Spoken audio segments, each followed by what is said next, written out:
Vivasols tagad nāk rudens. Viņš ir nozīmīgs produkts, jo vajadzīgs reizēm ir organisma imūnsistēmu stimulēt. Un viens no tādiem produktiem ir Vivasols. Un Vivasolā ir galvenais divi komponenti.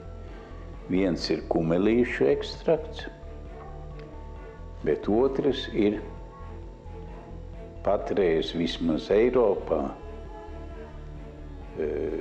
pirktākā droga, pirktākie preparāti no šīs drogas.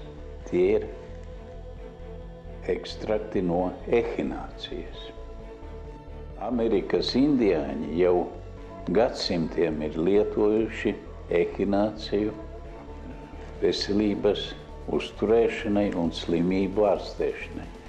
Un tagad izrādās, ka ehinācijas preparāti ir tie, kuri pirmkārt stimulē mūsu imunitāti, bet otram kārtām arī pat, ja ir jau sākusies slimība, piemēram, tā pati gripa, sākuma stadija, tad tomēr ehinācijas produkti, preparāti no ehinācijas ir ļoti iedarbīgi.